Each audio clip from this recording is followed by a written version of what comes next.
Okay, you see this woman? This woman appears to be mentally unstable. Not gonna lie, she be looking like some type of zombie, and that's what we're gonna be talking about today. And also, it's looking very sus, and it'd be a great time for Halloween. What's up, everybody? I'm Amaryx, and today we're going to be talking about the infamous, creepy Seattle zombie attack lady. Now, this incident happened a while back. It spread on TikTok on May 2021, where pretty much you see a weird sus lady walking around freaking, screaming, freaking out, actually holding an object in her hand. That's just so weird. And not only that, right? That when she was holding the object, it looked like it could be some type of fucking, body part or something. But in the end, we don't really know because it was kind of hard to see in the video. But yeah, she was looking very pale. Her face was half like shaved off, bloody everywhere and stuff. You just never know what was going on. But yeah, it terrorized a lot of people on this day. Now, another thing to keep in mind, obviously, was that this actually took place as back as 2015 in terms of the mystery itself. But yeah, last May, it blew up on TikTok is what I'm saying. So yeah, this mystery's been around for some time now, and we're finally going to get some answers. I'm going to describe the origin and story of it. So in this clip I'm showing you right now is that you see the lady yelling and stuff again, but she's getting arrested, and the police are investigating her body and everything, seeing what was up. Very confused, of course, because no one's ever seen a fucking homeless zombie or anything on the street like that.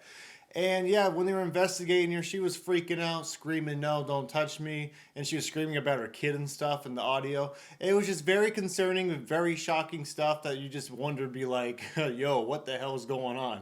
But as you see deep in the clip I'm showing you, the officer actually identifies the blood and everything, is very confused, saying that the blood may be fake. And it's very interesting because it's like, why would anyone fake something like this? It looks like really good makeup. Wow, yeah. But She like got high and tried to cut her own hair. Yeah. So he's gonna go to Jones is gonna go to the hospital with her. Yeah, I did. And then I was thinking, I didn't even think of it, but if maybe when he's up there, when he gets a little more info, he could call for someone with a fingerprint reader, just if she gets. Yeah. Also, to keep in mind that during this whole incident, when everyone was surfacing, rumoring, saying this was a potential zombie attack or anything in Seattle, Washington, that keep in mind that the woman did not start getting biting or nothing, or did attack, like start biting or eating flesh or eating, brains and stuff like a zombie would. So it was very confusing as well, that why, like, how the hell that even happened without, acting super like zombie-like. Another very interesting thing that did surface around was many news outlets, social media were also trying to figure out who this person was, what happened, because honestly, it looked like someone was severely beat to death on the street by either someone really abusive, like a parent or a boyfriend or something. But yeah, they try to link this case to multiple abusive boyfriend cases and crimes, and even interviewed a girl, believe it or not. And it's kind of insane because it's like, damn, people really want to try and solve this. It's kind of funny that, like, when something like this happens as a mystery and there's no answers, that everyone tries to be like Inspector Gadget or something. The most popular crime that everyone was leaking this type of incident towards was a woman named Marilyn Stanley, where she was pretty much abused by her boyfriend and stuff. They even interviewed her and tried asking her about it. And of course, it was proven not to be true, unfortunately. But yeah, that was the most popular thing for a while, for years, I believe. Because even on like Snopes and websites, there was like fact-checking websites, obviously now debunking it, but at the time they weren't.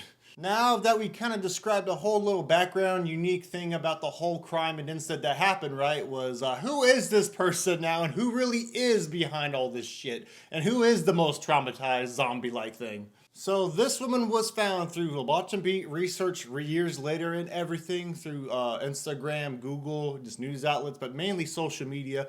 Her name was Kimberly Kasai, which was a older woman that was a professional makeup artist in Seattle. So how did they figure out it was her? Well, someone on social media was digging through some research, went on an Instagram post called Kimberly Kasai in Seattle, Washington, and she come across this post, claims that captions, "I'm not your lab rat," and also it has a picture of the woman, very similar looking to who the person did, act like a zombie out in public, and yeah, in distress and everything. So, in conclusion, because of how accurate everything is, that this person was just putting on a fucking act, and it's kind of insane. Now, I bet you guys are wondering, yeah, there's got to be a reason why she did this, right? And actually there is, and the reason was basically it was just a publicity stunt, pretty much a political stunt too in a way, because she was doing this as a way of show symbolism and a protest to the new vaccine laws coming around at the time, which was as early as 2015, which is kind of insane because this happened before the events of COVID or anything beyond 2020 and beyond and shit. And yeah, she used it as a way to pretty much show a way of how all of us using the vaccine laws of how it will turn us into zombies. And many people may agree or not agree with the way she protested, but yeah, she didn't really, it wasn't like one of those protests where she was going out and fucking, you know, just like saying it on a megaphone or something. She kind of did it in a unique way, but no one knew what the hell was even going on. So pretty much scared the whole entire world, basically thinking that the zombie apocalypse was bound to happen soon because of one fucking zombie coming out in Seattle. Now, guys, I'm going to keep it real with you here that I really don't know if she was ever charged a crime or not. I literally researched everywhere.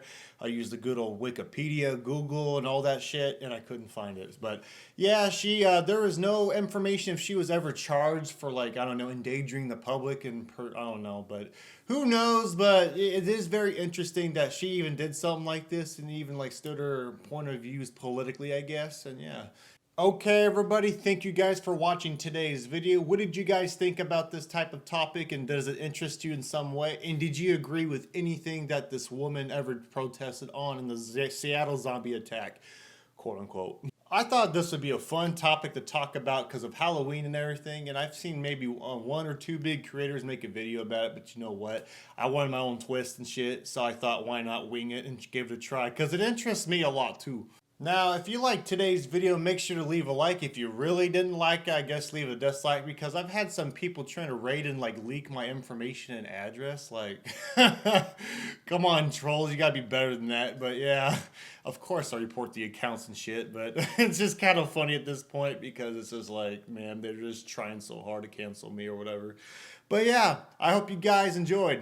I'll see you guys in the next video.